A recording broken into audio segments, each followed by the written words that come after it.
Okay, so you know how we've been conditioned to believe that opposites attract? I'm talking about relationships. So it happens to be that that's not quite true. Apparently, recent studies have found that when it comes to relationships, of course, apparently that opposites don't attract. Not 100% of the time, but 80% of the time. That's a pretty big chunk. So the reason for that is it comes to feeling safe because of predictability. When you're with someone, when by just looking at someone's appearance, your trust in them is already way higher than if you look at someone that's whose appearance is not similar to yours. And so that's not to say, actually, let me branch off. When it comes to appearance, by the way, appearances do matter. You cannot deny and you cannot be blind to at the early stages of meeting someone and trying to see if this is going to turn into a long-term relationship or not. You can't follow the crowd and say that, oh, it's just relationships, physical appearance should not matter. It does matter. Absolutely, it does matter. Because when based on physical appearance, you get you can tell a lot about a person's mental health and physical health. You get to know how egocentric that person is. You get to see what their motivations are. You get to see, because if someone is willing to put that much effort into looking good, for example, that means they're driven. That means they're motivated. That means they're self-motivated, probably. Not necessarily, but still, there's a lot of traits that come with looking a certain way versus looking a different way, looking unhealthy, looking a little bit overweight. Okay, so why are you overweight? Are you dealing with depression? What are we talking about here? Now, you can't generalize and you can't prejudge, obviously, because you're not going to know everything about the person. You have to do a little bit of digging and you have to talk about certain things so that you can get to the bottom of truly why is it that that person looks a certain way. But based on your presuppositions, without much information and your analysis or your evaluation of that person, more often than not, you will be right. Correct? So physical appearance, yes, it's important. And there's something to be said about beautiful faces too. That's not something, maybe this part would be a little bit superficial, but the reason why people are attracted to beautiful faces is really just because of symmetry. It's nothing else but symmetry.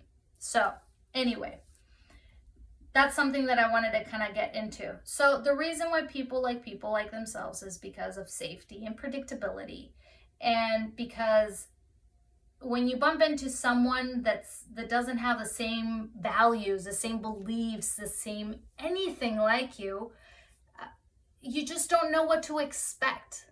And being in an unpredictable environment, hence with someone that you don't know what to expect, there's always going to be kind of like something lurking in the background that's always going to be waiting for that curveball or that red flag, because this is a new territory for you. And the brain kind of needs a little bit of chill time. There's already so much going on a daily basis that your brain is capturing, not just consciously, but subconsciously. Your brain is picking up all kinds of things, and it can be like a cognitive overload already for you, that the last thing it needs is to be worried about the person that you're with. So, especially if you're planning on being with that person for a very long time. So it's going to want to give you a break into looking for, or at least gearing you towards someone that you feel safe with based on what you know, how similar they are, and what they look like. Now, here's this is where it gets kind of cool.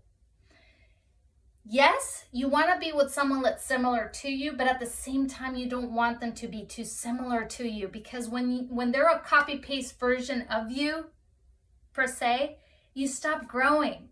So it's like, it's kind of hard. It's very freaking hard to find like the perfect ingredients for a happy long-term relationship, because at the same time you want them similar, but at the same time you want someone that you can contend with, because then you grow. You grow in so many ways. You grow in so many ways. So at least what I wanted to share today was the fact that for the most part, not opposites don't attract. People like to be with people like themselves. You're also going to find that some people tend to be attracted towards people at the very early stages of a relationship, like the very early stages. They'll feel attracted to people that are completely opposite from them. And so, for example, like a very submissive personality might fall for someone that's very dominant.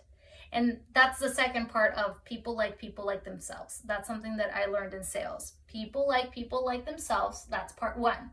Part two is, or people like that they would like to be like. Do you see what I mean? So for example, that submissive personality might have fallen for that dominant personality because she's lacking that and she felt attracted to that. And that's something that that's a trait that she would like to have on herself. And so she found it attractive.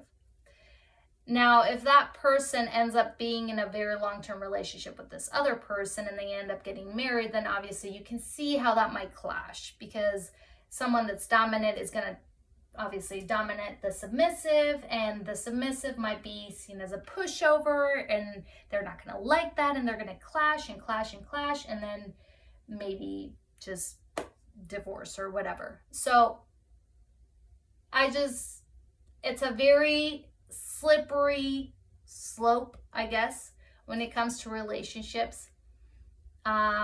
I think you're already, if the science is correct, I think you're already attracting what you are supposed to be attracting. But yes, that's all I wanted to share with you guys today. Opposites don't attract in relationships.